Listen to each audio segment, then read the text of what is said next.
Hello everyone, it's Shane Kanto, your Wasteland reviewer, and I'm here to review Paws of Fury, The Legend of Hank. And this is a new animated feature hitting theaters after, like, 5 years. Apparently this was originally supposed to release in theaters in April 2017.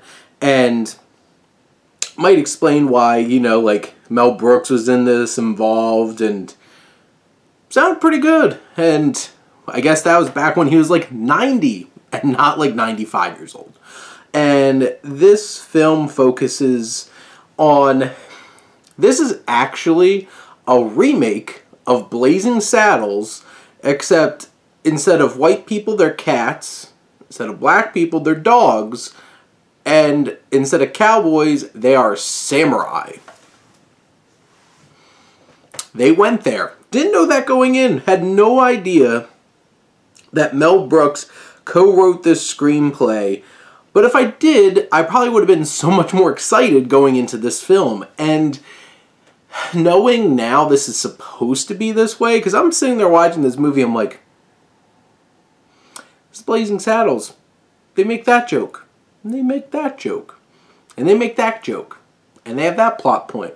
And they have that plot point. And I'm just like, and this character, and that character, and this character, and that character. I'm like, this is the same movie, except a little bit different, but virtually the same movie. And obviously toned down and made for kids. And this is, there's like an opening sequence with some great animation setting up some of the background of the film. And there's one flashback sequence with some great animation in it too, that's dynamic and bold in the way that it's presented. But I don't get why most of the other animation looks pretty bland.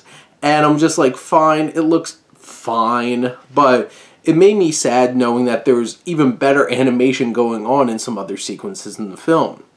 From a visual standpoint, there's that. From a music standpoint, Bear McCreary does such a fantastic job with this score, because you have this score that goes in and out of like spaghetti western scores, classic western scores, some jazz, and like funk, and like this really feels like there's points where it feels ripped right out of like Shaft. And you have like more of like a Asian type scores from like samurai films like Akira Kurosawa, all mixed together, and Bear McCreary obviously was having a lot of fun putting this together. Humor-wise, there's a lot of recycled jokes from Mel Brooks movies, and specifically Blazing Saddles. So it's been a while, so I did laugh a bit at a lot of them, but you know, they are reused jokes. And other times it's kind of like lowbrow, silly kind of humor, but there's some meta moments where I'm just like, they actually went there and made a joke about that.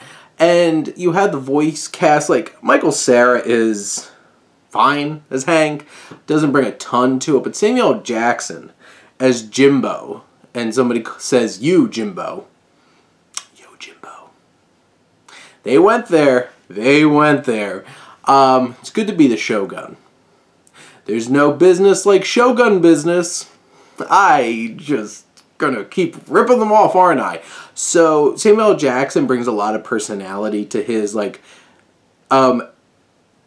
long overdue, retired, out of shape samurai. He's a lot of fun. Ricky Gervais does a fine job as Ikachu, who's more or less the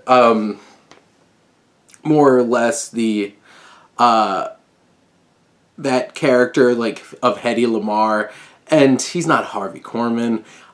Just he's fine. And then you do have Kylie Kuioka, who plays Emiko, who's a small little cat who really wants to be a samurai, and she really steals a lot of scenes. I really liked her a lot. And you have Mel Brooks as a Shogun, who's just so charming every time he's on screen. George Takei is like a big cat general. Oh my! And really enjoyed him in this. Throw in Hounsou, Michelle Yeoh, Asif Manvi, Gabriel Iglesias. There's just a fun cast of actors here, and You know, for a film that's just a kiddie version of a beat-for-beat remake of Blazing Saddles with some alright animation, with a lot of tropes that you expect to see, this was a decent amount of fun. I enjoyed it. I had a good time. And, like, bare minimum, I think this is a fine little animated feature that I hope people show some love, because it deserves some attention. And I think you and your whole family can have fun with it. But those are my thoughts on Paws of Fury, The Legend of Aang. Let me know what you think, and let's talk some movies. But thank you, as always, for tuning in and supporting your Wasteland reviewer.